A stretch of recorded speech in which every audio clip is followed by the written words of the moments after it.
MathKlik. Mabuhay. What are geometric sequences? How do we illustrate a geometric sequence? How are geometric means and the nth term of a geometric sequence determined?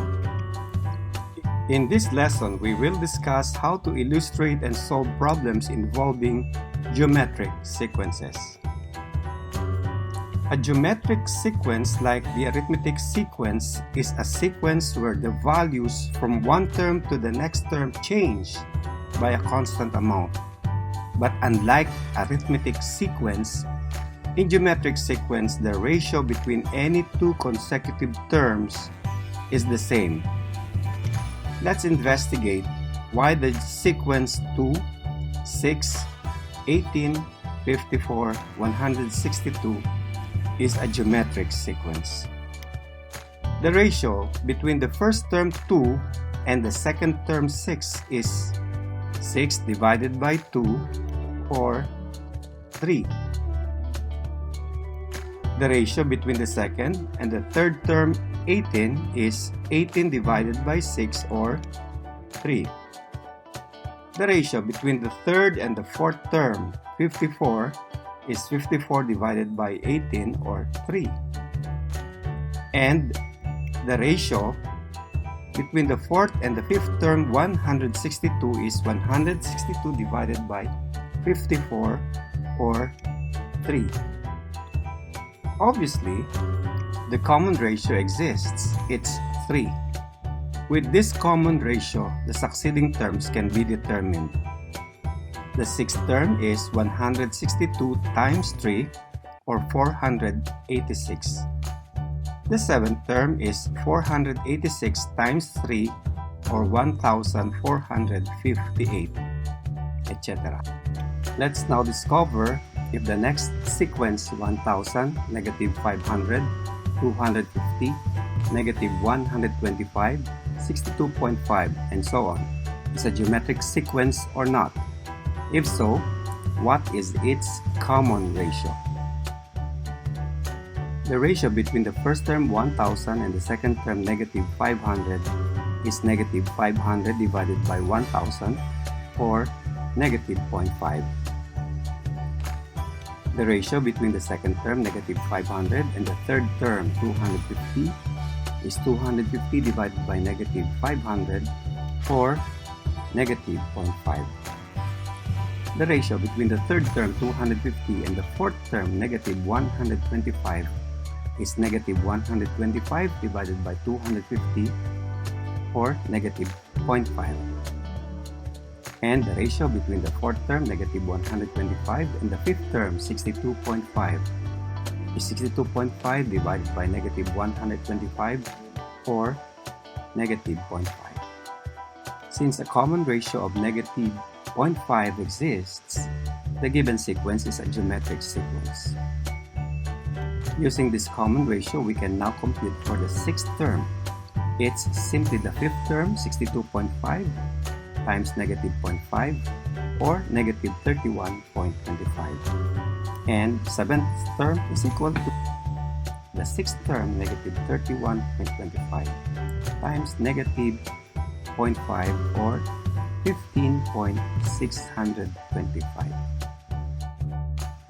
Every term of a geometric sequence can be written using two of its important elements, the first term and the common ratio. For instance, in the geometric sequence 1, 2, 4, 8, 16, and so on, the first term a sub 1 is 1. Let's find out the common ratio. 2 divided by 1 equals 2. 4 divided by 2 equals 2. 8 divided by 4 equals 2. 16 divided by 8 equals 2. Hence, the common ratio R is equal to 2. Each of these terms can be written in terms of the first term and the common ratio.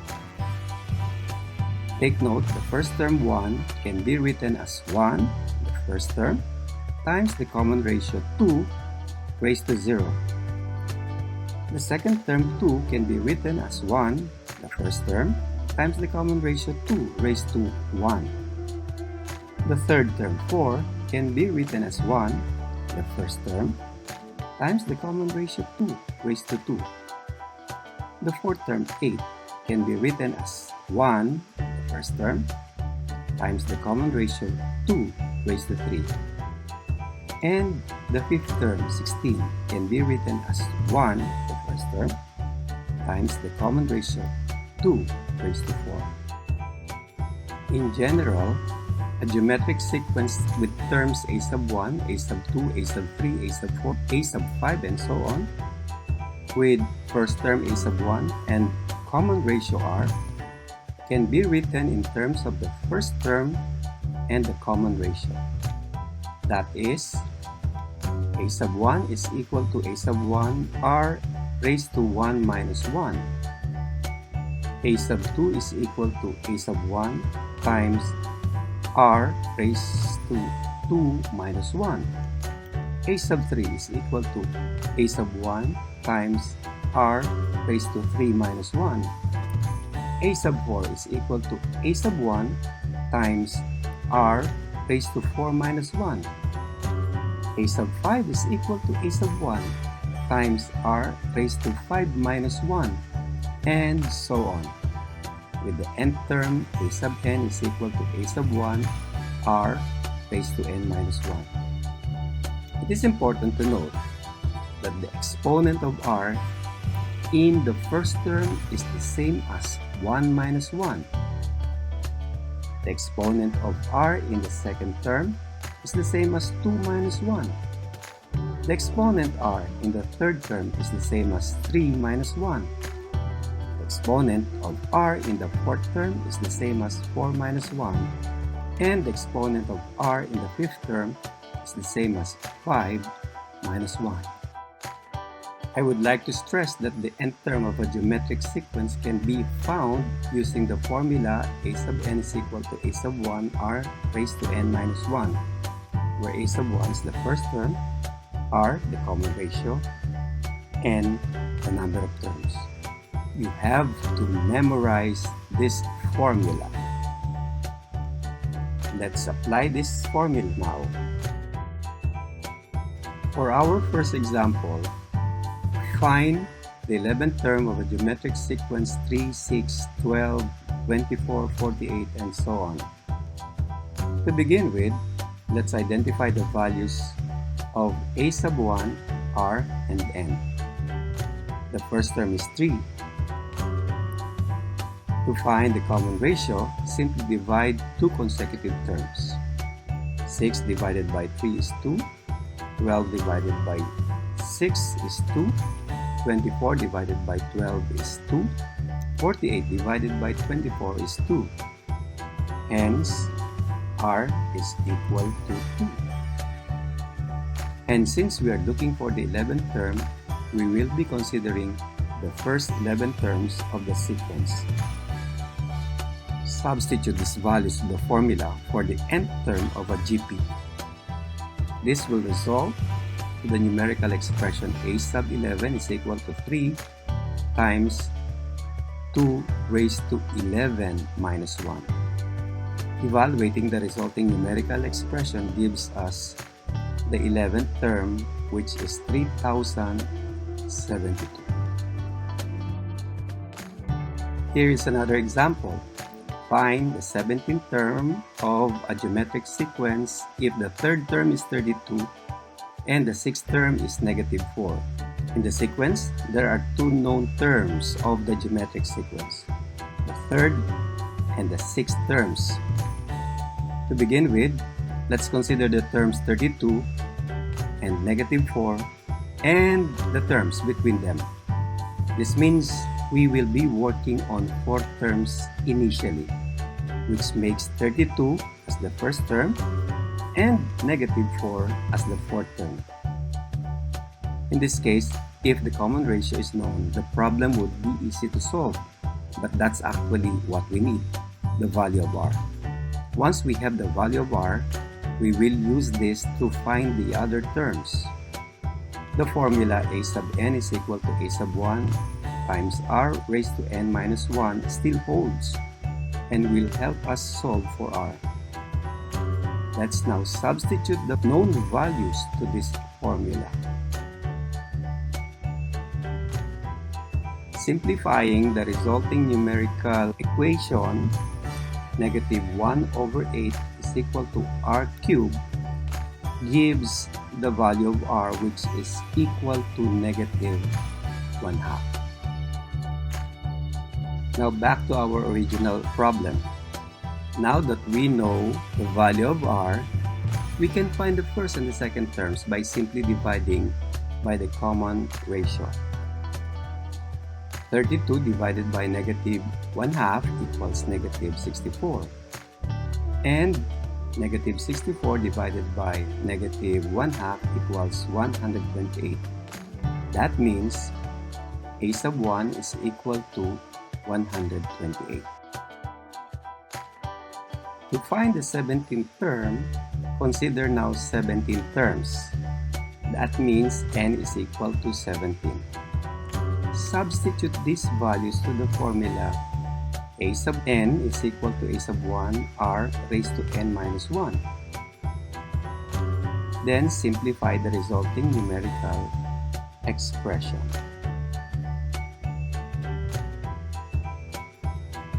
Therefore, the 17th term is 1 over 512. As you master the concepts and skills in geometric sequences, you'll be able to develop your own steps in solving similar problems in the future. The terms between any two given terms of a geometric sequence are called geometric means. For instance, in the sequence 1/2, 1, 2, 4, 8, there are two geometric means between the terms 1/2 and 4. These are 1 and 2. Between 1/2 and 8, there are three geometric means. These are 1, 2, and 4.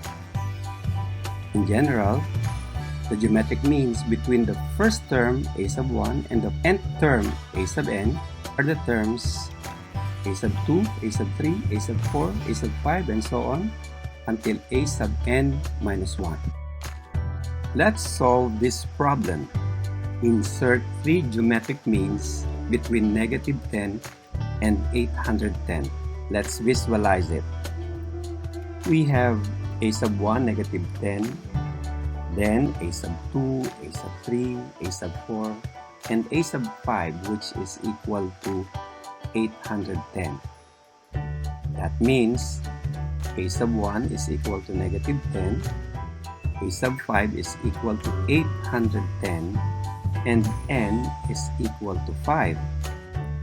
The missing element in the formula is the common ratio r.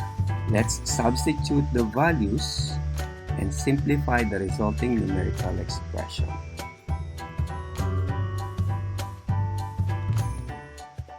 That gives us r is equal to negative 3. Since a sub 1 is equal to negative 10 and r is equal to negative 3, then the second term a sub 2 is equal to negative 10 times negative 3 or 30. The third term a sub 3 is equal to 30 times negative 3 or negative 90. And the fourth term a sub 4 is equal to negative 90 times negative 3 or 270. For our last example, let us solve this problem. The population of a certain barangay at the beginning of year 2020 is 7,500. It increases by 3% per annum. Without considering other population factor, what would be the approximate population of the barangay at the beginning of year 2031? This problem can be modeled by a geometric sequence. The initial population represents the first term. The constant increase of 3% means an additional 3% over the population, or simply 103% of the previous population. This 103% represents the common ratio. From end of year 2020 to end of year 2031, there are 11 years. Hence, n is equal to 11. Let us visualize the problem by calculating the population of the first 5 years from 2020. At the end of year 2020 or at the start of year 2021, an increase of 3% in population is equal to 103% of 7,500, or that is 7,725. At the end of year 2021 or at the start of year 2022, an increase of 3% of the population is equal to 103% of 7,725, or 8,195. At the end of year 2022 or at the start of year 2023, an increase of 3% in population is equal to 103% of 8,195, or 8,441.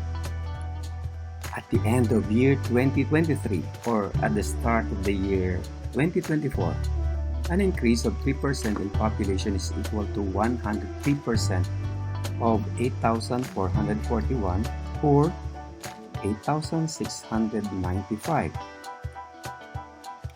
If we continue this process, we can calculate the population of the barangay at the beginning of year 2031. However, to avoid the tedious process of multiplication over and over again, we can simply use the formula a sub n is equal to a sub 1 r raised to n minus 1 to solve the problem. Substitute these values to the formula for the nth term of a geometric progression, and then simplify the resulting numerical expression. In doing so, the approximate population of the barangay at the beginning of year 2031 will be solved, which is equal to 10,079.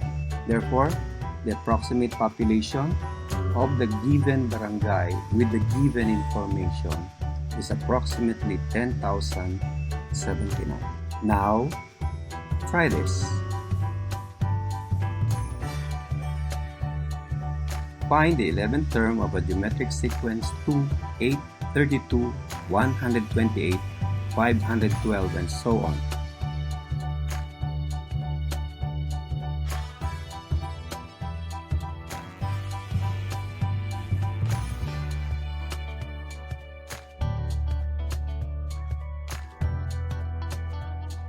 Here is a suggested solution.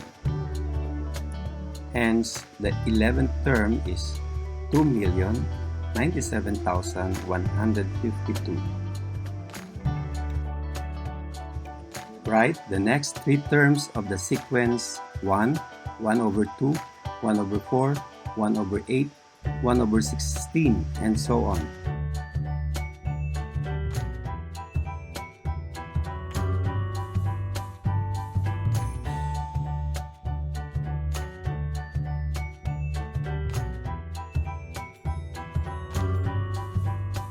The sequence is a GP since there is a common ratio. The common ratio is 1/2. The sixth term therefore is 1 over 16 times 1 over 2 is equal to 1 over 32. And the seventh term is 1 over 32 times 1/2, which is equal to 1 over 64. And the eighth term is 1 over 64 times 1 over 2 is equal to 1 over 128. For more matitinik tips, just click MathKlik. And please, don't forget to subscribe and click the notification bell for our next video lesson. See ya!